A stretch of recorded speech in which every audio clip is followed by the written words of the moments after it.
अभी गणेश जी विसर्जन हुए, गणेश जी को जल में विसर्जन किया, तो आपके मन में एक प्रश्न तो खड़ा होगा, आया तो होगा कि गणेश जी के 10 दिन तक बिठाओ, नित्य पूजन करो, ने पाठ करो, ने अर्चना करो, ने 10वें दिन इनके विसर्जन कर दो, और वो भी पानी में कर दो, पानी में विसर्जन करो। तो ये कहां लिखा कि जल में विसर्जन करो? श्रीमद् भागवत पुराण की रचना जब वेद व्यास जी महाराज करने के लिए बैठे, वेद व्यास जी ने सुखदेव जी से कहा कि मैं मंत्र बोलूंगा, मैं श्लोक बोलूंगा, इसको लिखेगा कौन? तो सुखदेव जी ने बोला गणेश जी से विनती करो। गणेश जी से कहा कि आप लिखोगे? गणेश जी बोले मैं लिखने को तैयार हूं, पर बोलते बोलते तुम रुक गए तो मैंने भी लिखना छोड़ दूंगा, उसके बाद मैं भागवत को विराम दे दूंगा, मैं आगे नहीं लिखूंगा। अब वेद व्यास जी बड़े चक्कर में पड़ गए, क्या करें?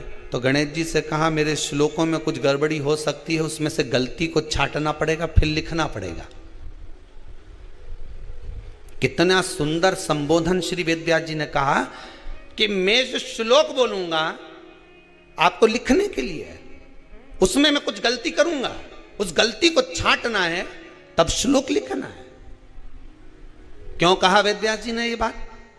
गणेश जी भगवान है, वेद व्यास जी कहते हैं मैं तो संसारिक मनुष्य हूं ना, गलती तो कर सकता हूं।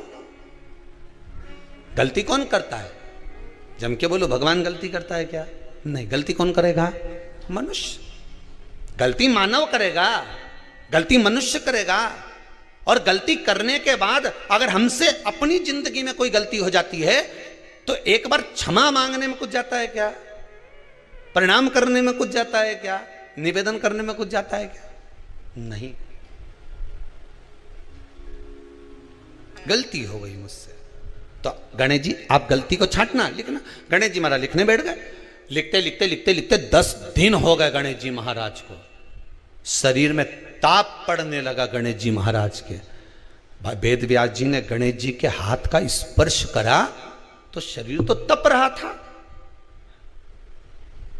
वेद व्यास जी ने वहीं पर श्रीमद् भागवत के श्लोकों को विराम दे दिया, अब नहीं बोले। गणेश जी लिखते लिखते लिखते लिखते लिखते लिखते थक गए, ताप पड़ गया, शरीर गर्म हो गया। वेद व्यास जी ने कब करूं क्या? 10 दिन से लिख रहे हैं और शरीर पर ताप पड़ रहा है, करा क्या जाए? उन्होंने गणेश जी का हाथ पकड़ा, उठाया और कहा चलो प्रभु हमारे साथ में। वेद व्यास जी गणेश जी को ले गए और ले जाकर शीतल जल में श्री गणेश जी महाराज को बिठा दिया। गणेश जी को पानी के अंदर उनको विराजमान कर दिया कि अब आप ताप को थोड़ा ठंडा कर लीजिए। शीतल जल में बिठाया। उस दिन से नियम हो गया कि 10 दिन गणेश जी बैठते हैं और फिर उनका विसर्जन होता है पानी के अंदर, जल के अंदर, शरीर का ताप मिट जाए। तो गणेश जी ने वचन दिया है वेद व्यास जी महाराज को, आपने मेरे ताप को मिटाने के लिए मुझे जल में बिठाया है। जो मुझे जल में विसर्जन करेगा मेरा ताप तो मिटेगा ही, साथ में जो मुझे जल में विसर्जन करेगा उसके जीवन के भी ताप को मैं मिटा दूंगा, उसके जीवन के ताप को मैं मिटा दूंगा। ताप मिटा दिया।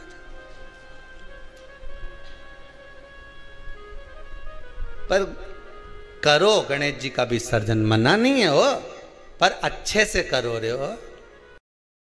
अभी गणेश जी विसर्जन हुए, गणेश जी को जल में विसर्जन किया, तो आपके मन में एक प्रश्न तो खड़ा होगा, आया तो होगा कि गणेश जी के 10 दिन तक बिठाओ, नित्य पूजन करो, ने पाठ करो, ने अर्चना करो, ने 10वें दिन इनके विसर्जन कर दो, और वो भी पानी में कर दो,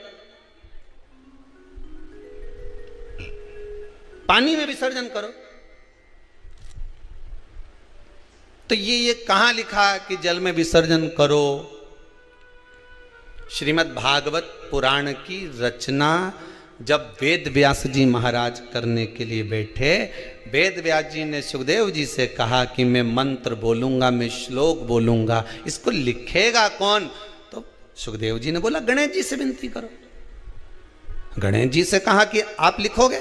गणेश जी बोले मैं लिखने को तैयार हूं, पर बोलते बोलते तुम रुक गए तो मैंने भी लिखना छोड़ दूंगा, उसके बाद मैं भागवत को विराम दे दूंगा, मैं आगे नहीं लिखूंगा।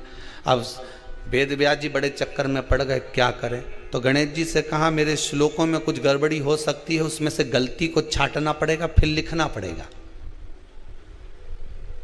कितना सुंदर संबोधन श्री वेद व्यास जी ने कहा कि मैं जो श्लोक बोलूंगा आपको लिखने के लिए है, उसमें मैं कुछ गलती करूंगा, उस गलती को छांटना है, तब श्लोक लिखना है। क्यों कहा वेद व्यास जी ने ये बात? गणेश जी भगवान है, वेद व्यास जी कहते हैं मैं तो संसारिक मनुष्य हूं ना, गलती तो कर सकता हूं। गलती कौन करता है? जम के बोलो भगवान गलती करता है क्या? नहीं, गलती कौन करेगा? मनुष्य। गलती मानव करेगा, गलती मनुष्य करेगा।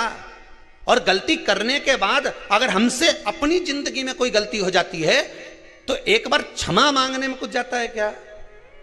प्रणाम करने में कुछ जाता है क्या? निवेदन करने में कुछ जाता है क्या? नहीं।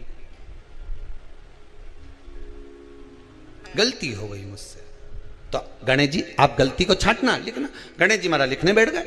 लिखते लिखते लिखते लिखते 10 दिन हो गए गणेश जी महाराज को। शरीर में ताप पड़ने लगा गणेश जी महाराज के। वेद व्यास जी ने गणेश जी के हाथ का स्पर्श करा तो शरीर तो तप रहा था। वेद व्यास जी ने वहीं पर श्रीमद् भागवत के श्लोकों को विराम दे दिया। अब नहीं बोले। गणेश जी लिखते लिखते लिखते लिखते लिखते लिखते थक गए, ताप पड़ गया, शरीर गर्म हो गया। वेद व्यास जी ने कब करूं क्या? 10 दिन से लिख रहे हैं और शरीर पर ताप पड़ रहा है, करा क्या जाए। उन्होंने गणेश जी का हाथ पकड़ा, उठाया और कहा चलो प्रभु हमारे साथ में। वेद व्यास जी गणेश जी को ले गए और ले जाकर शीतल जल में श्री गणेश जी महाराज को बिठा दिया।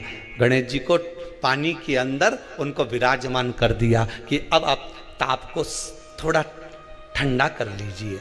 शीतल जल में बिठाया। उस दिन से नियम हो गया कि 10 दिन गणेश जी बैठते हैं और फिर उनका विसर्जन होता है पानी के अंदर, जल के अंदर। शरीर का ताप मिट जाए। तो गणेश जी ने वचन दिया है वेद व्यास जी महाराज को, आपने मेरे ताप को मिटाने के लिए मुझे जल में बिठाया है।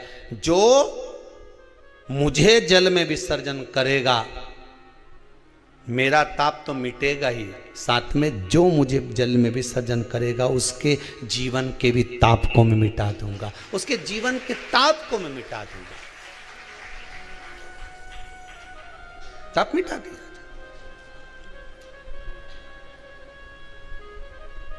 पर करो गणेश जी का विसर्जन, मना नहीं है हो, पर अच्छे से करो रे हो।